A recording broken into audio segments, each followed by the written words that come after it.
A little bit of practical advice here. Um, I, as a side note, I study psychology. I believe in Jesus Christ. I love him. He saved my soul. He redeemed me. But I also understand that there's practical advice in real life, from day to day, to from working to dealing with people, solving problems. You can't put everything in the box of spirituality, right? You can't say, well, everything's a demon. Well, certain things are behavior driven. Certain things are addictions. Other things are, you know, stuff that you create for yourself. Um, and so what I'm driven by learning, um, from humans and how people think and how they, what drives them and compels them to do certain things, etc. So earlier today, I was procrastinating doing my homework. And I know that a lot of people fall into this trap of procrastination with different things.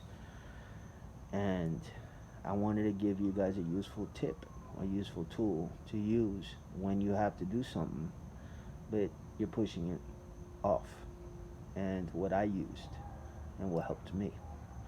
I learned that what stops people from getting to what they want to do is that they rather do something else.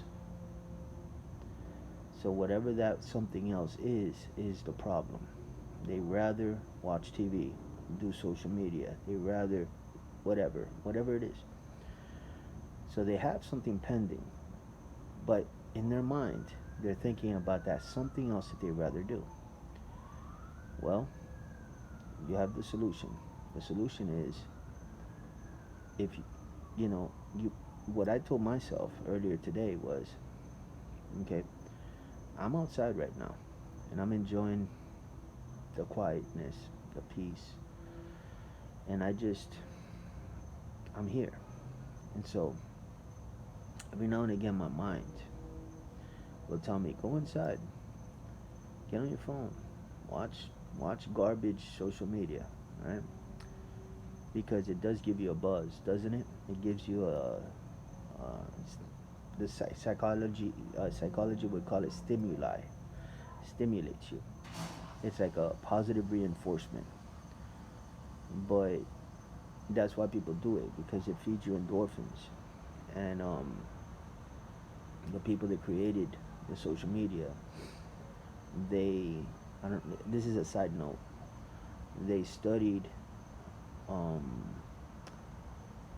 they studied gambling and like the addictive patterns of Las Vegas, etc. What draws people to go back over and over again. And they've taken the traits of what goes on in those areas that gets people to feel they're just they give up everything for that, and they've attributed it to Facebook and all these social media platforms that people give their life to. They give their hours of their days to, right? And so they studied to hack your brain, is what I'm trying to say. And they found out what feeds you, your brain, to keep you going over and over again, not knowing that, a good question to ask yourself is, if you look back, or if you're told in the very beginning of your life that you're going to go to planet Earth and all of Earth is available to you and you can do so much with it. The experiences that you can have are epic. You can have fun. You can create stuff. You can build. You can teach. You can help. You can be useful. All different things, right? How creative can you get, right?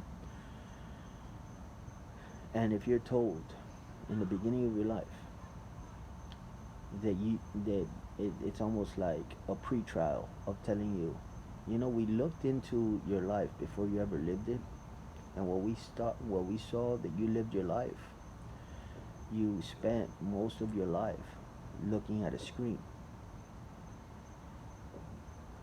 and you're captivated by the screen so much so that it was like a prison cell for you. So like the doors were open, life itself was available, but you chose to seclude yourself and shun out the beauty that God created all around you, so that you can feel like a captive to watching somebody else live their life. That's the ironic point there. People will watch other people live their life. People will watch other people be happy, or they eat, or this or that, and they just watch them, and they're doing their life, and you're giving your life to watch them live their life. And how ironic that is. But back to the question, if you were told that that's what you would be doing with your life, would you be offended by your own self? Well, of course you would say, well, why would I give all my time to a screen when there's so much to do? And yet here we are in the 21st century doing that very thing. So something to think about, right? Because an idea, a thought, it can change your life. If you think about what you're doing, and it's an eye-opening experience for you. It's like, wow, that's really true. I never thought about it like that. And you're like, man, it's true. It's sucking up my whole life. You know what I mean? Like I could be pursuing my passions, my goals, my dreams, my ambitions. I could be doing something with myself. I don't need to be watching other people do what they want to do with their life, right? I could be doing what I want to do, right? I'm worth more. I'm more valuable than just to give all my time to this thing. And an idea like that is so powerful because it can enlighten you to set you free. It can cut the shackles off of you, cut the chains off of you. And you can turn your back on something that you've been addicted to for years, all because you were enlightened. A lot like what I'm talking about is what happens when people hear the gospel of Jesus Christ.